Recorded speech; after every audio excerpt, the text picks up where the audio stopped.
All right, y'all, it's that time again. 4:55 Sunday morning. I just want to talk about like the mental part of basketball because you can train as much as you want in a gym by yourself, but if you don't work on the mental toughness that comes with this game, then when you play against that high level competition, it shows. And when you're in a gym by yourself and you're training, that's building your base, right? That's building your foundation, your fundamentals, all that shit. But at the same time, you have to understand that not all competition is worth playing against just to play, right?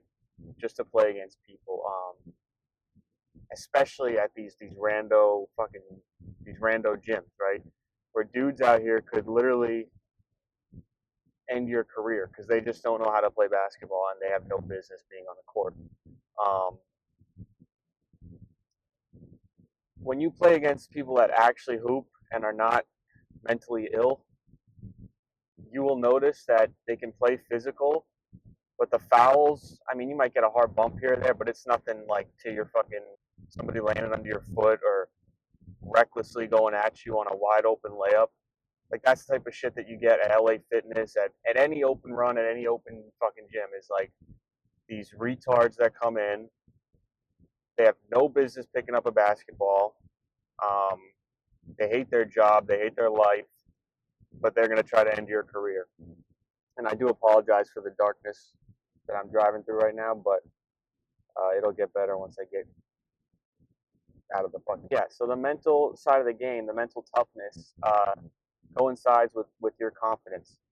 Your ability to not let a miss or a bad play mess with your head and how you are coachable, how you are able to react in situations where there is room for improvement in game is one of the biggest signs to a coach or to anybody that you have a high ceiling. Uh, if you play against uh, knuckleheads all the time, you're gonna play like a knucklehead. But aside from that, I mean, confidence is the biggest thing aside from your physical. I mean, I would say basketball is probably 60% mental, 40% physical, honestly, because you see it time and time again where a player, I mean, you could outwork somebody, right? But if their confidence is higher than yours, like if they're like you've probably seen it where like some dickhead will come up to the court and he's just confident. He might be a total arrogant doucher, but he's just confident. He's not gonna let like he's not nervous. That's the first thing, right? Is getting over the nervous and the jitters as a player is hard. I mean, because you especially when you work so hard by yourself all the time, it's like when you finally get on that court, you do get nervous because it's not only just a game. It's like all that work you put in, you want to show it, and that's where that nervousness comes from. To touch on that is like if say for example, like I'm a shooter, right? If I'm having a good game or if I'm having a good run, whatever, and I'm shooting lights out, I'll probably miss the same amount of shots as when in my head I'm thinking I'm having a shit day and I'm all pissed off because I missed a few shots, or I'll probably miss the same amount of shots, but some days it doesn't feel like it because I'm not paying attention to the misses. I'm so locked in on the makes because I made a few to get going or I'm feeling a little hot. That confidence that I get from that will kind of, in a way, like block me out from all the misses.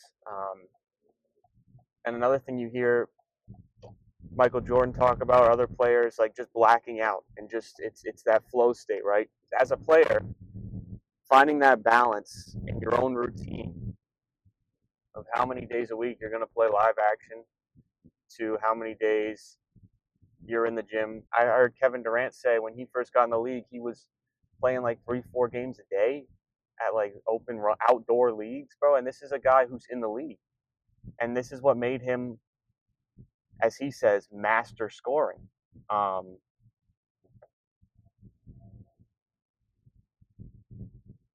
a lot of it is like understanding the level of work that you actually have to put in. And even players that get to the league, right, they put in a tremendous amount of work, but then they see the greats. They start working out with teammates like Kawhi Leonard. Like I heard Patrick Beverley talk about Kawhi Leonard, how he'd do like 10 makes each spot. Kawhi Leonard would do like 11, 12 makes, dribble one hand, like right hand, then go 11, 12 makes, left hand dribble from like 10 different spots. And there are levels to the levels to the levels. And you should not limit yourself to think like he's like light years ahead of me. The only reason he's light years ahead of you is because he's done light years more work than you. He's done way more work than you. That's the only reason why he's better than you. It's not rocket science. I kind of want to talk about is like taking a rest day when you're really trying to improve. Like rest days, I'm not going to sit here and say they're overrated, but I think that they are if you don't do them right.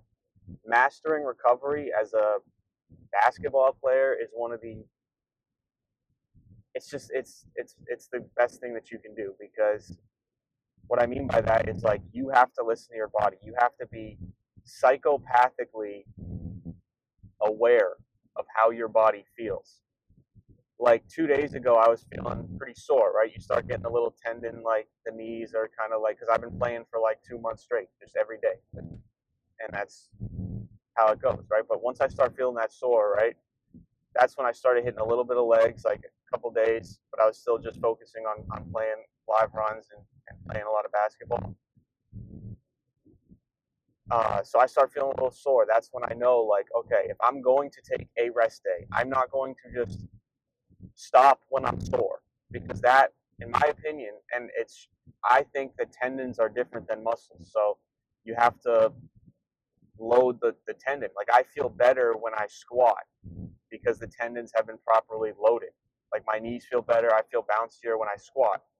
Um, so mastering recovery, what I mean by that, it's like instead of just stopping because I'm too sore, I'll fucking hit legs. Like yesterday, I hit legs so hard, and I know that 2 days from now is when I'll feel, or 2 days from yesterday is when I will feel the most sore, and that's when I'll take that day to recover and build. Because if you're just taking a rest day because you're sore, is your body actually going to be getting stronger in that rest day, in that time? I don't think so. So I think you have to hit legs, you have to hit weights, you have to do something so that when you do rest, your body actually builds back stronger. It doesn't just, because it's shown that tendons, especially tendons, get weaker with rest. In very little amounts of time, your tendons will get weaker because they're not the same as muscle. Tendons are like rubber bands. You got to keep that tension on them, and it's just that work that you can't leave out. But yeah, mastering recovery. I mean, rarely will I ever take 2 days off because I don't need to. I think that by doing what I just said, by hitting legs when you're like at the point of exhaustion, where you're like your body is at that physical point of exhaustion where you're just like, fuck. You get on the court and it's just like, nope. Then you hit legs. Push yourself to exhaustion, then hit legs and hit them fucking hard. Don't wimp out on them. Like, don't take it easy. Don't go light because then there's no point. Hit them hard and then take the rest day. And when you come back, you feel like actually rested. You feel like you got more out of a rest day than just uh, like stopping when you were sore. If I take a rest day when I'm just sore, it'll take like a week of like recovery to feel good. But if I hit legs when I'm sore, or really, squat or something, or do some like just anything like weight related to my legs, like then I come back the next day, I'm like, once the soreness starts to die down, then I'm ready to go. Like this is all just like my take. And my take is honestly that the more you can cater to your own routine and the more you can listen to your own body without, like, just take advice from people. Take it lightly, because I'm not you. They're not you. So you got to figure out what works for you. And you got to pay attention to what works. That's that's really how much your mind has control over this game. Like I really do think basketball is more of a mental sport than physical. I really do. And it's that mindset, it's that killer instinct. And I feel like a lot of it, honestly, comes from off the court shit. Like, sure, I could sit here and say that you build that on the court, but that's cap, really, because you look at how many people have that instinct. Look at their life outside the court, outside basketball. Like they've probably gone through some shit, and basketball is just that venue, it's that escape. And you see people say like, if you want to know a man, watch how he plays basketball. It's an expression. I mean, for me, I didn't really think about it like this for a while, but basketball is really the way I express myself. And that might sound kind of weird, but that's the truth. Like, when you're in an intense game or something, that's when the real you comes out. If you're like a leader, if you're going to lead your team, you're going to talk to your teammates. If you're going to, that's part of it, but also like how you even play, how you dribble, how you pass, how you shoot, your decision making is all just a reflection of yourself. But yeah, I feel like basketball is just such a mental sport. Realizing that what you do off the court is just as important as what you're doing on the court. Just pulled up to the gym. It's 5:18. Place is absolutely dead. I mean, it's Sunday morning. Far and away the best thing I started doing. This is like religiously, I do this every day. So, and mind you, like I'll get up at this hour off like what's about like 11 last night probably. Got like 4:30, and like you might think that's some Kobe shit. Like I'll feel fine now, but once I get out of here, I'll probably sleep for like 3 fucking hours. So, but the key is that I got in now when nobody's fucking here, and I can get my work in.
I think one of the best things you can work on,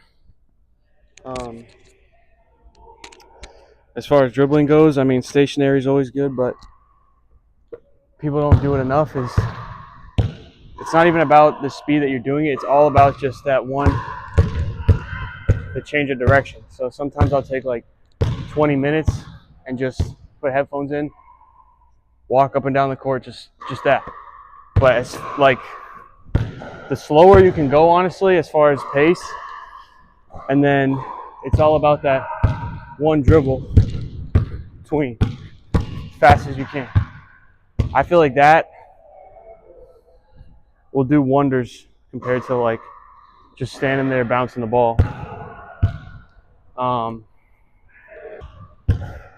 Still just working on coming around screens.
All right, so the next thing I want to work on is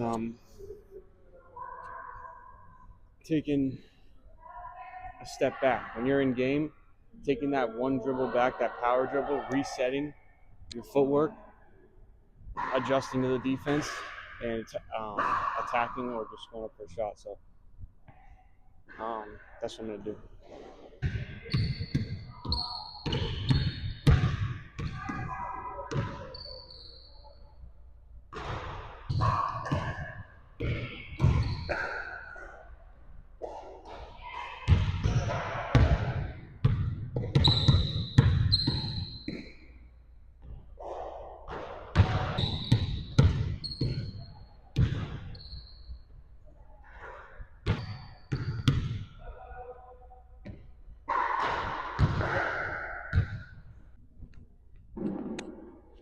All right, so now I'm going to do the corner to corner shooting. I always do. I feel like if you don't do this in your in every workout, you're just going to get worse. If you want to be a great shooter, you need to fucking run.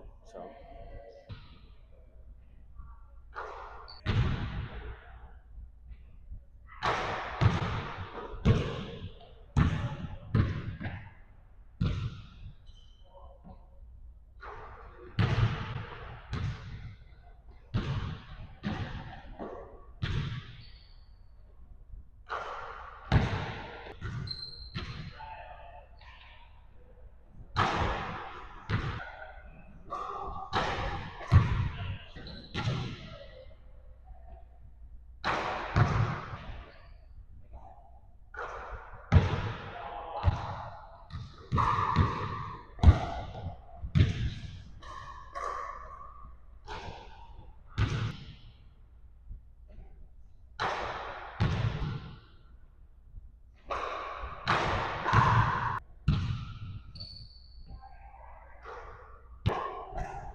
always finish with a few long range threes just to make sure I feel like good. A lot of coaches don't say, a lot of coaches will tell you not to shoot long range threes, but it's the opposite. The more you shoot long range, the easier everywhere else inside becomes. So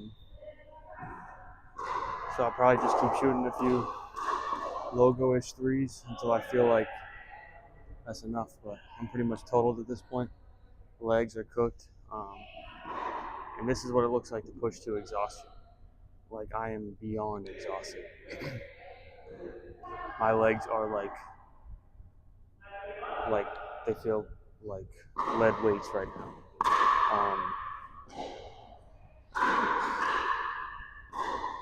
And if you're not pushing yourself to this, don't expect results. Don't expect you to get much out of it because you're not gonna. People will look at you like you're crazy, like this is some type of like terrible thing to do to yourself. But this is everything I want to do. So, I mean, I love this shit. I love this feeling of pushing myself beyond exhaustion. Just keep pushing through it. It's the only way I can lay my head and not feel anxious about not putting everything into it. So.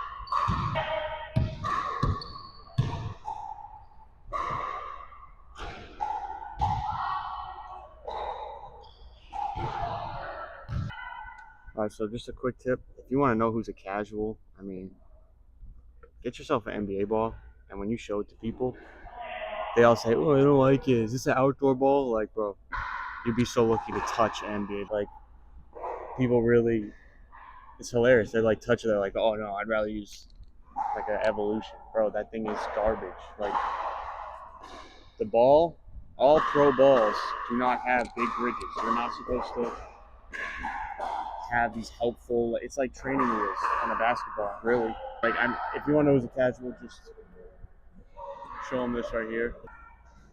Best ball in the world. It's just brand new. Like, show them one of these and see what they say. I mean, casuals hate these balls, like, because they can't hoop with them. Like, it's a different level. Yes, I definitely feel like that was a better session than last week, just because I felt like I did more dribble work. Um, and yeah, like I said, I mean, I really do think that working on the change of direction is like the best thing you can do for your handle. But I feel like also like making these videos is kind of changing my workouts a little bit, my solo workouts a little bit, because I feel like I kind of have to. I can't just dance around with the ball the whole time. I have to like kind of focus on what I'm trying to do. So, I mean, this is a work in progress. Obviously, like this is not the final product by any means, but I feel like as time goes on, the workouts will get better. Like, and I feel like they already are. So, I mean, also another thing is like, it's not to say that you can't work on your mental toughness working out by yourself. Like, obviously, what I just did, 100% works on your mental toughness. Like, getting up that early, that takes toughness. Like, that tired, pushing through that exhaustion, like, and the soreness, like that. That's obviously good mental toughness. But there's also like that's mental toughness when it comes to your physical, right? But then there's mental toughness when it comes to the actual game, which is something that's only really can be worked on with playing games. So I don't think like you can play too much pickup. I think the only thing is being aware of who you're playing with, making sure that there's no like being safe. Don't be reckless. Make sure you don't get your career ended. You can't play too much pickup, but you could also be in the gym too much alone. I feel like Like, yeah, doing the workouts and stuff, like doing all that stuff, that's good, but you have to balance it out with runs. I mean, it's the only way that you really see the work that you're putting in. There's just something about basketball that I don't know at what point I fell in love with it, but there's just something about like the hardwood floors, like an empty gym, just the sound of a ball, the feel of a ball. Like, there's just something about basketball. Like, I feel like it's like the greatest thing ever invented. I really do. I really think like it is just so amazing. Like, it's like there's no better feeling than like lacing up on a nice clean court, like just by yourself, just with the ball, nice big kicks. Like, there's no better feeling to me. Like, I'd take it over anything. Really, I really would. I really do mean that. Like, I would take that over any other being anywhere else. Just give me an empty court, nobody around, and a ball, and I'll be happy. Like, whatever it is that makes you feel like that, like that's what you need to do. I think that's where you're going to start. That's the only way that you can reach your highest potential is by just finding that one thing that you're like, this is what I want to do. And everybody has a different thing. Just do what you love, and that's I feel like that's what we're here for, Cherish. But basketball is just it's the greatest invention of all time. Go do what you love. Talk to you next week.